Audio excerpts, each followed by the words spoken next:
être sympathique. Du coup, ouais, j'appuie là pour descendre. Voilà, descendre, monter, ou alors celle-ci, je pense que ça fonctionne aussi. Ou pas du tout. Ou alors on peut se contenter d'une seule diapo qui.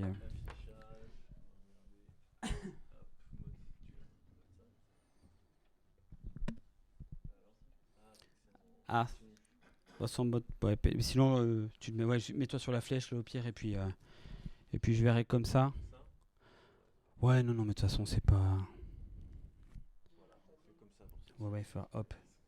Allez, comme ça, je vais tout de suite passer sur cette. Bon, merci pour ce mot d'accueil et merci d'ailleurs pour les nombreux participants. C'est vrai que c'est quand même super agréable de voir tous ces participants présents aujourd'hui. Donc oui, on souhaitait faire avec la communauté des Mares un petit point d'introduction pour remettre un peu l'église au centre du village et reposer un peu les principaux éléments sur les principaux enjeux qui animent la mise en place du MAR, qui animent les enjeux de massification, de la rénovation de l'habitat. On va vous faire quelques diapositives, alors comme d'habitude on est des diapositives de l'État, donc elles vont parfois vous faire peur parce que vous allez avoir 55 lignes et ça va être illisible, mais pour autant ça sera un document un peu de référence et je vais pas vraiment lire ce qu'il y a sur l'image, mais vraiment l'idée c'est de mettre un petit peu tout le monde au même niveau, et après bien sûr vous n'hésiterez pas à poser des questions, hein. J'ai vu qu'il y avait un temps d'échange qui sera là, donc on va poser les éléments. Pourquoi est-ce qu'il y a cette massification de la rénovation? Pourquoi est-ce que le MAR est arrivé comme réponse à l'atteinte des objectifs de massification? Voilà, donc on va quand même passer assez rapidement sur ces premiers éléments. Là, vous voyez à l'écran dans quel contexte on se situe. On a eu, il y a quelques années, une convention citoyenne pour le climat qui a notamment mis en avant la nécessité de travailler sur la rénovation énergétique des logements. De cette convention, vous savez, on a la loi climat résilience qui en a été la conclusion. Il y a quelques années, on a eu un plan de relance également côté État qui a permis d'avoir une ambition certaine pour massifier la rénovation des bâtiments et des logements avec des crédits dédiés. Vous avez sans doute dû entendre parler de tous les programmes que sont les programmes Action Cœur de Ville, Petite Ville de demain, qui là encore impliquent les communes et les collectivités sur la dynamique de la rénovation.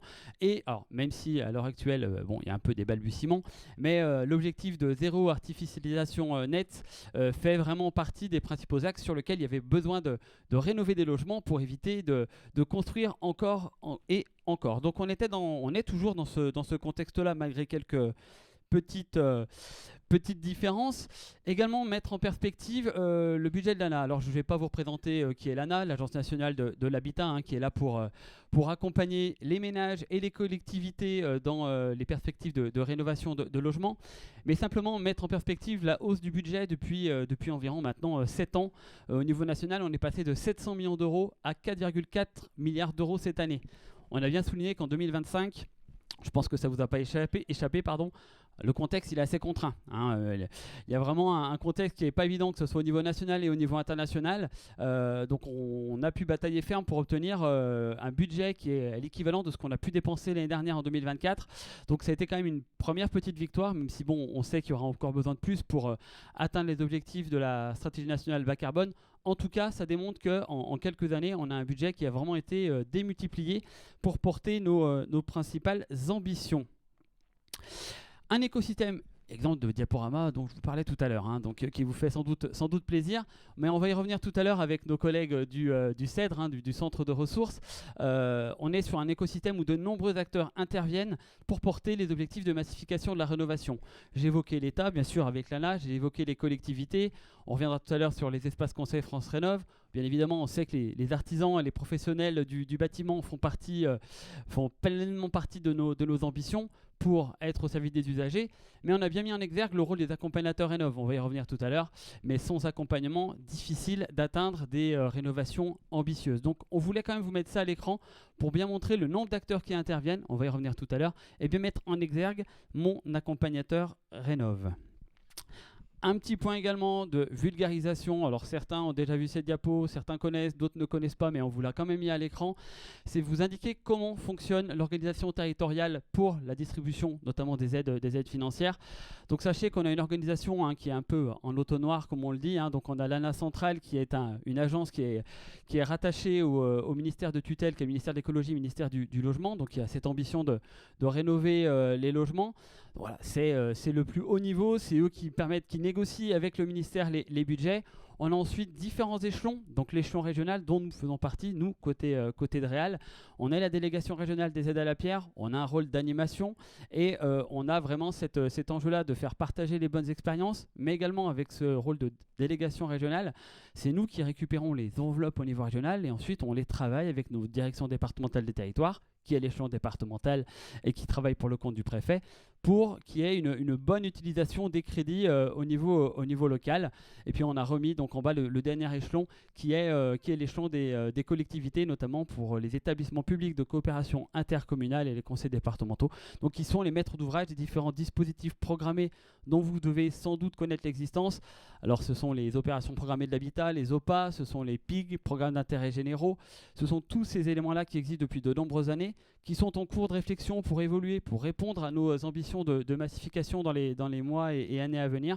Donc on a tout ce contexte-là, donc vous voyez qu'on a quand même une organisation assez par strate, nationale, régionale, et puis après on descend au plus petit niveau avec le niveau local.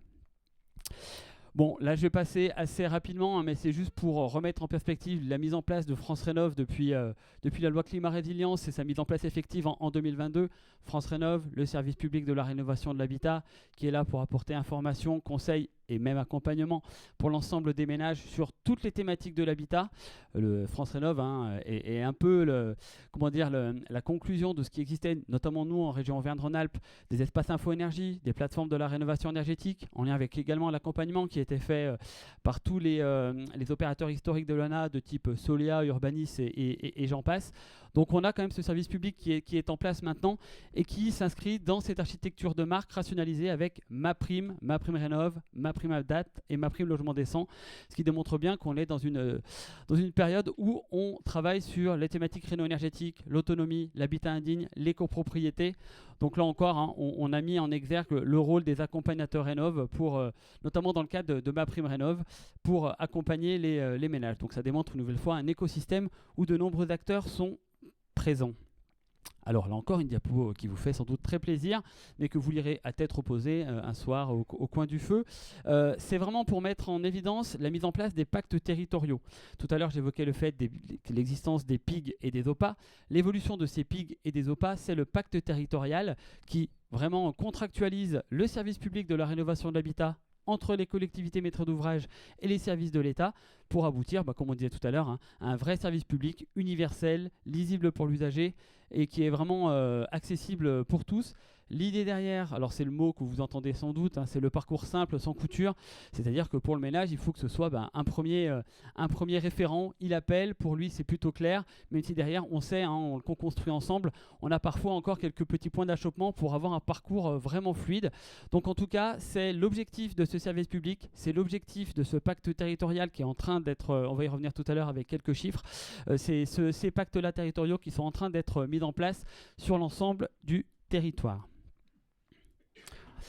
Alors, l'exemple type, voilà les pics territoriaux qui sont en train d'être signés. Donc, ils devraient être signés à partir du mois de juillet. Mais simplement, vous montrer que la quasi-totalité de la région est couverte par ces pactes territoriaux. Donc, ça signifie qu'on a bien des espaces Conseil France Rénov quasiment de partout sur notre territoire à 99,9%, avec un budget qui est sanctuarisé par l'ANA. Donc, on a le budget pour financer ces espaces Conseil France Rénov. Donc, c'est quand même là aussi une petite victoire, si j'ose dire, dans le contexte contraint que j'évoquais tout à l'heure. On a réussi à obtenir le financement et ce qui aboutit malgré tout à une ambition des collectivités de porter des services publics sur la quasi-totalité du territoire. Donc c'est quand même une bonne nouvelle. Vous pouvez voir malgré tout, c'est très différent selon les territoires en nombre de pactes. C'est lié au fait que c'est à la main de la collectivité de choisir le mode d'organisation qu'il souhaite. On a parfois des pactes territoriaux qui sont portés par un EPCI, parfois par plusieurs EPCI qui mutualisent, parfois également par des conseils départementaux. Voilà. Donc on a des multiples facettes pour l'organisation de ces pactes. L'idée derrière, c'est vraiment de s'adapter au niveau local. Quelle est l'organisation la plus pertinente au niveau local? Donc, c'est cette tendance-là que nous allons finalement contractualiser à partir du mois de juillet. Alors, un petit point, là, je vais passer vraiment très vite sur qu'est-ce que c'est que l'accompagnateur Rénov'? Je pense que dans la salle, vous devez le savoir, mais juste redire pour les quelques personnes qui peut-être sont d'autres endroits, qui viennent d'autres thématiques. L'importance de l'accompagnateur Rénov', c'est d'avoir des compétences diverses, être capable de faire un accompagnement technique, social, financier et administratif. C'est vraiment le tiers de confiance. Il est vraiment là pour sécuriser le parcours du ménage. Et donc, il a vraiment, c'est vraiment un couteau suisse sur toutes les thématiques de l'accompagnement, toujours dans cette ambition d'aller vers des rénovations les plus performantes du logement. Rapidement, pourquoi l'historique de l'accompagnateur Rénov'? Alors, bon, déjà, on a la directive service au niveau européen qui, entre guillemets, libéralise ces prestations d'accompagnement et de service. Donc, il y avait besoin, dans le cadre de la transposition, d'avancer sur ce sujet-là.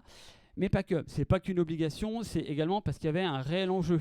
C'est ce qu'on a un petit peu mis là, à l'écran assez rapidement. L'ANA, c'est également basé sur le retour d'expérience avec les opérateurs historiques. Ce qui était constaté, c'est que quand il y a un accompagnement, les projets sont en général beaucoup plus performants. Et pour répondre aux enjeux de massification de la rénovation, pour arriver à atteindre des logements quasiment qu'en étiquette A et B à horizon 2050, il faut qu'on fasse de la rénovation ambitieuse, performante. Donc c'est un de ces principaux points qui a permis d'avancer en ce sens. Donc comme on dit, voilà, avec un accompagnement, c'est plus de travaux, c'est de meilleures mobilisations de financement. On sait que c'est parfois compliqué. On regarde des nombreux financements qui existent, aide nationale, aide locale, C2E et j'en passe. Donc on avait cette idée-là qui était très très présente. Également, je vous disais tout à l'heure, on est l'héritage également des plateformes de la rénovation énergétique qui étaient portées par l'ADEME, où là encore, on avait cette ambition d'avoir des projets intéressants portés par des ménages, alors à l'époque plutôt supérieurs à intermédiaires, mais qui permettaient vraiment d'avoir des projets qui permettaient de répondre à nos attentes en termes d'économie d'énergie. Et puis également, il y a le rapport Sichel qui avait été commandé en 2021, qui était l'idée de se dire comment est-ce qu'on peut faire pour emmener les ménages modestes dans ces rénovations énergétiques notamment, mais pas que. Eh bien la proposition phare, c'était de se dire on a besoin d'un accompagnement qui est très très fort, mais ce qui était constaté, c'est qu'il y avait un manque d'accompagnateurs. J'évoquais tout à l'heure les opérateurs de l'ANA, mais il y avait besoin d'ouvrir au privé, si j'ose dire, des partenaires de confiance. Alors je cite, mais c'est pas exhaustif, les architectes, les bureaux d'études, les auditeurs. On avait vraiment besoin d'avoir toutes ces compétences-là pour avoir le bon nombre d'accompagnateurs pour accompagner nos ambitions de rénovation de l'habitat avec vraiment un accompagnement de qualité et aller vers des rénovations performantes. Alors là, je vais faire juste court, mais on a vraiment cette idée de se dire, on a le point d'entrée avec l'espace conseil France Rénov'. Donc dès que le ménage a une question, il s'adresse à son espace conseil France Rénov'. Si jamais on veut aller sur un projet de rénovation énergétique, le MAR joue très rapidement son rôle de tiers de confiance. Donc il a les différentes missions que vous connaissez en lien avec le décret MAR, la réalisation d'audit, la visite initiale et puis à la fin du logement. Bref, tous les renseignements qu'il doit pouvoir apporter. Et ce MAR peut travailler soit dans un secteur libre, alors cadre libre, modèle diffus, c'est ce qu'on dit, c'est lorsqu'on n'a pas d'OPA ou de PIG qui est existante, et puis également sous maîtrise d'ouvrage collectivité, donc là ce sont les OPA, les PIG et les pactes territoriaux. Donc voilà, on voit que le MAR a une place centrale pour les projets de rénovation énergétique. Et je pense qu'on voulait également avoir quelques chiffres pour savoir où est-ce qu'on en est du nombre de MAR sur notre territoire d'Auvergne-Rhône-Alpes. Je vais laisser la parole à ma collègue Elisa. Tu t'es pas présentée. Ah zut. Alors Stéphane Barrier, enchanté. Oui, pardon, je pensais être connu. Donc Stéphane Barrier, de la DREAL Auvergne-Rhône-Alpes, donc au sein du service Habitat. Donc je suis coordonnateur de la rénovation énergétique.